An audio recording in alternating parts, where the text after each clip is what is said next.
Good morning everyone. आज के lecture में हम सीखेंगे, हमारा कार्डियक सिस्टम स्टार्ट हो गया है और जिसमें हम इसका कंटेंट दे देता हूँ क्या क्या चीज़ें हम सीखने वाले हैं। तो कार्डियक सिस्टम में हम इसमें देखेंगे हार्ट के बारे में और ब्लड वेसल्स के बारे में। तो सबसे पहले हम इसमें समझेंगे, कंटेंट बता देता हूँ। Position of the heart, heart का क्या पोजीशन है, structure of the heart, introduction of the heart देखेंगे, heart wall, blood vessels and circulation, heart का कौन कौन से वॉल्व होते हैं, कैसे इसमें सर्कुलेशन होता है उसके बारे में समझेंगे। उसके बाद देखेंगे कार्डियक कंडक्शन सिस्टम, जो कंडक्शन सिस्टम होता है, कैसे इलेक्ट्रिकल इंपल्स जनरेट होता है, SA node, AV node, contraction, relaxation कैसे होता है उसके बारे में भी हम समझने वाले हैं।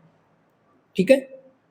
उसके बाद फिर हम देखेंगे कार्डियक साइकिल और इलेक्ट्रोकार्डियोग्राफ, ईसीजी के बारे में समझेंगे। कार्डियक आउटपुट क्या है उसके बारे में। Structure and function of the blood vessels, जो ब्लड वेसल्स है उनका स्ट्रक्चर क्या है और फंक्शन क्या है उसके बारे में समझेंगे। फिर देखेंगे haemodynamic factor affecting blood flow. Haemodynamic मतलब फैक्टर, कौन कौन से फैक्टर हैं जो ब्लड के फ्लो होने में, संचार होने में अफेक्ट करते हैं। और फिर नेक्स्ट आ जाएगा चेकिंग सर्कुलेशन ना, checking circulation, pulse, measuring blood pressure, shock and homeostasis और circulatory route, disorder of cardiovascular system. तो आने वाले चैप्टर में हम इस टॉपिक के ऊपर, अभी जो आपको बताया इसके ऊपर डिस्कस करेंगे। आज हम जनरल इंट्रोडक्शन ले लेते हैं और फिजियोलॉजी और एनाटॉमी हम कार्डियक का, हार्ट का हमारा समझ लेते हैं। राइट। तो सबसे पहले हार्ट क्या होता है। हार्ट एक हाईली वेस्कुलर, हाईली मस्कुलर एक ऑर्गन होता है, राइट, जो कि हमारे थोरेसिक कैविटी में, चेस्ट कैविटी में सिचुएटेड होता है। लोकेशन होती है इसकी मिड स्टर्नम, जो हमारा स्टर्नम होता है, मीडिया स्टर्नम, उसके बीच में होता है। और स्लाइटली आपका लेफ्ट साइड इसका जो नीचे वाला पोर्शन है, बेस वाला पार्ट है, और अपेक्स वाला, स्लाइटली बेस वाला पार्ट आपका लेफ्ट साइड की तरफ झुका हुआ होता है। ये इसका नॉर्मल शब्द में लोकेशन हो गया हमारा। कहाँ पर होता है आपका जो स्टर्नम है, स्टर्नम के मिड स्टर्नम में होता है। मिड आपकी जो इमेजिनरी हम एक लाइन ड्रॉ करते हैं, तो इमेजिनरी लाइन के मिड में, स्टर्नम के मिड में वो स्लाइटली आपका लेफ्ट साइड झुका हुआ होता है ना, पूरा लेफ्ट साइड नहीं होता है। तो कभी भी सीपीआर दे रहे तो इधर नहीं देना है, स्टर्नम के पास ही आपको देना होता है। तो स्लाइटली आपका होता है। ये हो गया इसका, हमने लोकेशन देख लिया कि जनरल इसका लोकेशन क्या है। अब हम इसका एनाटॉमी समझ लेते हैं, शेप, साइज वगैरह क्या है इसका, वेट वगैरह क्या होता है। तो सबसे पहले तो फर्स्ट लाइन में क्या लिखोगे आप कि highly vascular and highly muscular एक ऑर्गन होता है। ये सिचुएटेड होता है हमारी थोरेसिक कैविटी में, चेस्ट कैविटी में, मिड स्टर्नम के बीच होता है। वो स्लाइटली झुका हुआ होता है आपका लेफ्ट साइड ना। ये इसका इंट्रोडक्शन हो गया थोड़ा सा। अब देख लेते हैं इसका साइज कैसा होता है। इक्वल होता है टू आपका क्लोज फिस्ट, मतलब आपका जो मुट्ठी बंद हुआ है क्लोज फिस्ट है, इसके इक्वल इसका साइज होता है, सिमिलर होता है। दूसरा आ जाता है लेंथ। लेंथ की बात करें तो लेंथ होती है इसकी 12 सेंटीमीटर। ये अलग अलग बुक में थोड़ा बहुत डिफरेंस हो सकता है एज के, बॉडी साइज के अकॉर्डिंग। लेंथ पर इसकी होती है 12 सेंटीमीटर। बाइट मतलब इसकी चौड़ाई कितनी हो गई, ऐसे पैरामीटर में हम देखेंगे तो ये हो गई इसकी लंबाई, इस तरफ से देखेंगे तो ये हो गई चौड़ाई, है ना। तो इसकी लंबाई हो जाती है लगभग 12 सेंटीमीटर, चौड़ाई होती है 9 सेंटीमीटर। थिक मतलब मोटाई कितनी है, मोटाई का डायमेंशन हम लेंगे तो होती है 6 सेंटीमीटर। वेट होता है इसका 250 ग्राम फीमेल में। फीमेल में कम होता है, लेडीज में, जेंट्स में होता है इसका 300 ग्राम, है ना। शायद इसलिए कहते हैं कि भाई मर्द का दिल बड़ा होता है ना। तो ये कोई रीजन भी हो सकता है। तो इसमें होता है 300 ग्राम। लोकेशन हमने देखा है कि middle of the thoracic cavity, media sternum, ये इसकी लोकेशन होती है। तो इतना हमने हार्ट का इंट्रोडक्शन देख लिया। एक highly vascular, highly muscular organ होता है ना। और लोकेशन मीडिया स्टर्नम में होता है। स्लाइटली आपका लेफ्ट साइड होता है। लेंथ होती है 12 सेंटीमीटर, वाइड 9 सेंटीमीटर, थिकनेस होती है 6 सेंटीमीटर। वेट होता है फीमेल में 250 ग्राम, मेल में होता है 300। राइट, ये इसका हो गया लोकेशन। अब हम इसके चेम्बर के बारे में देखते हैं, एनाटॉमी इसका क्या होता है ना। तो और कुछ फैक्ट आ जाते हैं जैसे कि हार्ट का हमारा विदाउट एनी स्टॉप, मतलब इवन मतलब मिली सेकेंड भी स्टॉप नहीं करता है टिल हमारा, जब से इसका वर्किंग स्टार्ट होता है, जैसे हमारा डेवलपमेंट होता है, माँ के गर्भ से स्टार्ट हो जाता है, टिल दैट तक कंटिन्यूसली वर्क करता रहता है ना।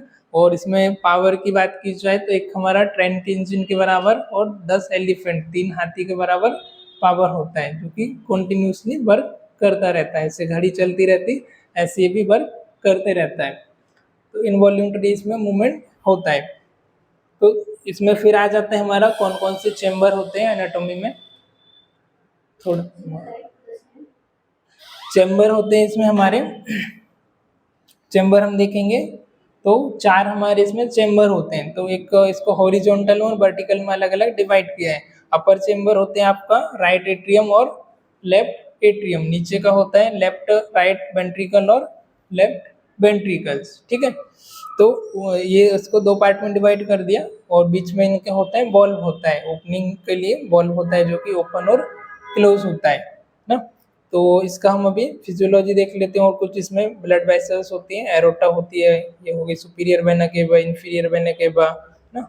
उसके बाद पल्मोनरी आर्ट ऑफ एरोचा पर pulmonary vein, pulmonary aorta, left atrium, left ventricle, inferior vena cava, ये सेप्टम होता है बीच में जो डिवाइड करने का काम करता है, ये एरोटा होती है। तो ऐसा करके इसका एनाटॉमी हो गया, वो आपने स्ट्रक्चर बनाया तो समझ आगे हो गया।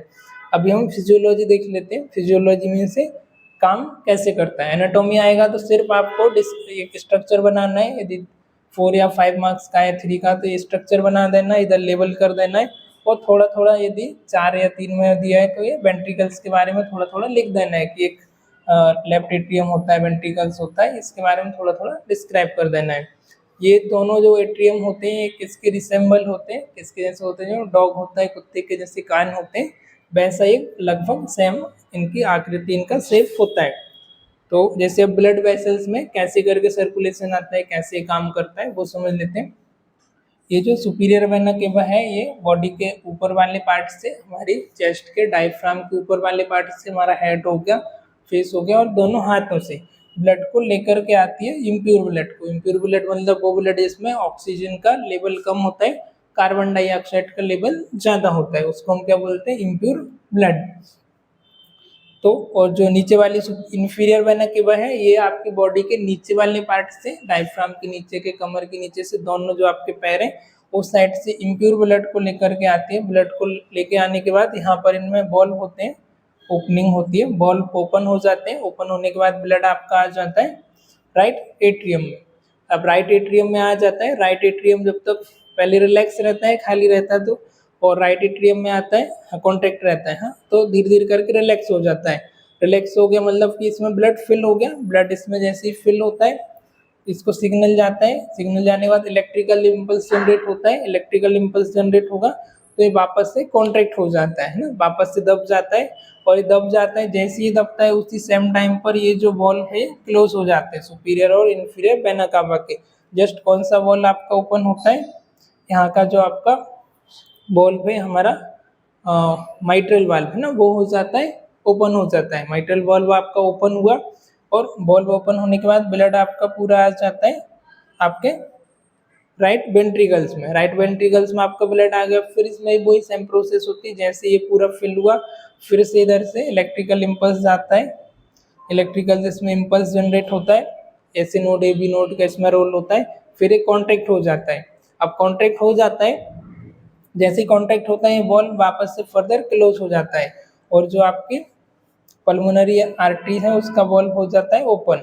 ये वॉल्व ओपन हो जाता है तो यहाँ से दोनों साइड के आपके जो लंग्स है उनमें ब्लड चला जाता है आपका प्यूरिफिकेशन के लिए। प्यूरिफिकेशन मीन्स ऑक्सीजन का एक्सचेंज होना है ना, कार्बन डाइऑक्साइड बाहर रह जाती है और लंग्स से जो हम O2 लेते हैं ऑक्सीजन वो इसमें मिक्स हो जाती है। अब मिक्स होने के बाद इसी से वापस नहीं आएगा, फिर उसके बाद क्या होती है आपकी पल्मोनरी वेन, दोनों साइड के लंग्स में ये होती है।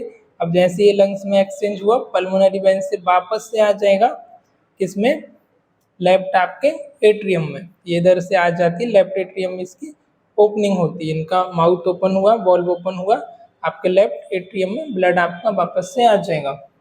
अब जैसे ये ब्लड आ जाता है तो ब्लड आने के बाद इसका वॉल्व है वापस क्लोज हो जाता है वापस से, ताकि ब्लड लंग्स में ना जाए। फिर इसमें वही इलेक्ट्रिकल इम्पल्स जनरेट होता है, प्रेशर जनरेट होता है, प्रेशर जनरेट होता है, सिर्फ आपका जो ट्राइकस्पिड वॉल्व है ये हो जाता है ओपन। ट्राइकस्पिड वॉल्व ओपन हुआ, वापस से आपका ब्लड आ जाता है आपके लेफ्ट वेंट्रिकल्स में। लेफ्ट वेंट्रिकल्स में आता है, फिर ये सेम प्रोसेस होती है कॉन्ट्रैक्शन वाला।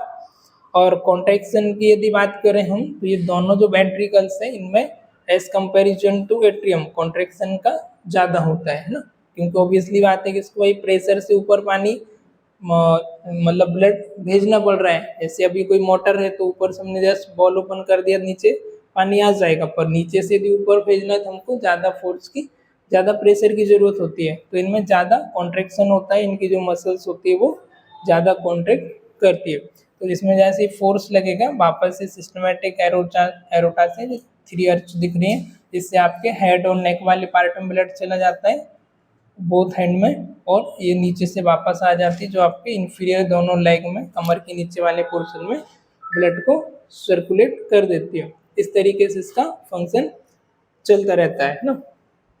अब दूसरी बात आ जाती है कि भाई जैसे अब ये पर्सन है या हार्ट है ये तो सीधा है, अब मान लो भाई इसको उल्टा कर दिया तो ब्लड इस साइड जाने लगेगा है ना, पर ऐसा नहीं होता है क्योंकि यहाँ पर जो बॉल होते हैं वो क्लोज हो जाते हैं। ऐसा उसको नेचुरल गॉड का, भगवान का क्रिएशन है कि वो एग्जैक्ट टाइम पर काम करते हैं, बिल्कुल उसी तरीके से काम करते हैं। जब एक क्लोज होगा तो दूसरा ओपन हो जाएगा, जैसा उनका फंक्शन है। तो इसको उल्टा भी करेंगे तो वापस से इधर का ब्लड इधर नहीं जाएगा है ना, नहीं तो पेशेंट को उल्टा लटका दिया तो बिल्कुल इधर का ब्लड इधर आ गया पूरा।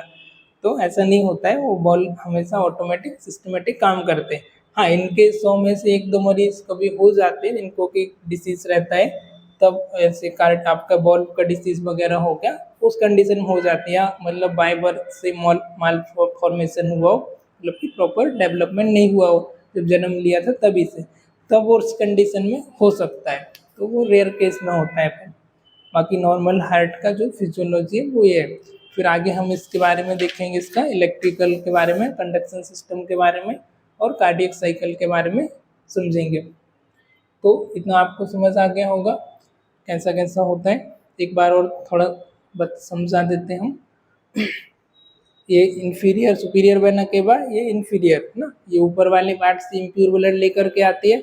इम्प्योर मतलब जिसमें कार्बन डाइऑक्साइड का लेवल ज़्यादा होता है, ऑक्सीजन का लेवल कम होता है।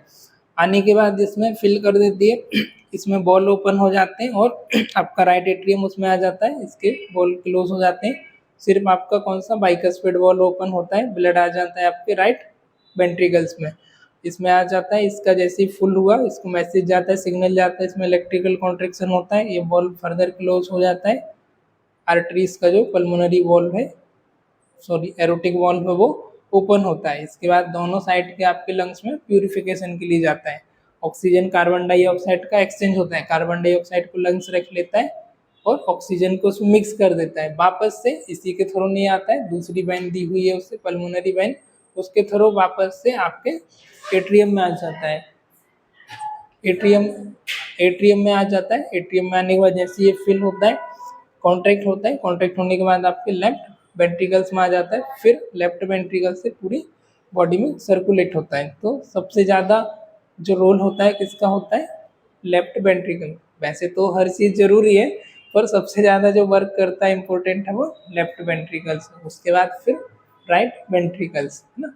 वैसे तो सबका इक्वली मतलब क्या बोलना चाहिए उसको, समान होना, एक साथ काम करना वो तो ज़रूरी है ना। तो एक टीम वर्क होता है, इसमें कोई भी काम करते हैं तो टीम वर्क जरूरी, तो ऐसे ये भी सब इनका फंक्शन करते हैं।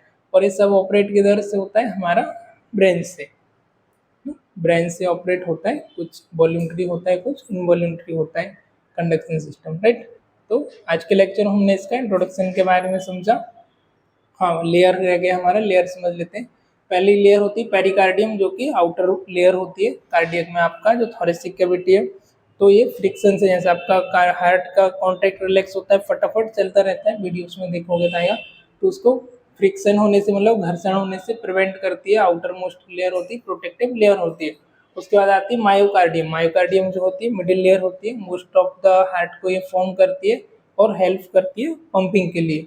एंडोकार्डियम लेयर होती है जो अलग अलग सेप्टम है इसको कवर करने का काम करती है, वेंट्रिकल्स हो गया, एट्रियम हो गया, इनको अलग अलग इंटरनल लेयर होती है, इसको डिवाइड करने का काम करती है। ये भी कवरिंग लेयर होती है, ओवरलाइंग लेयर होती है, ठीक है। तो ये लेयर भी एग्जाम में पूछ लेते हैं कभी कभी, तो इसको आपको याद रखना है। फिर बाकी को हम आगे समझते हैं, राइट। ठीक है, आज के लिए इतनी।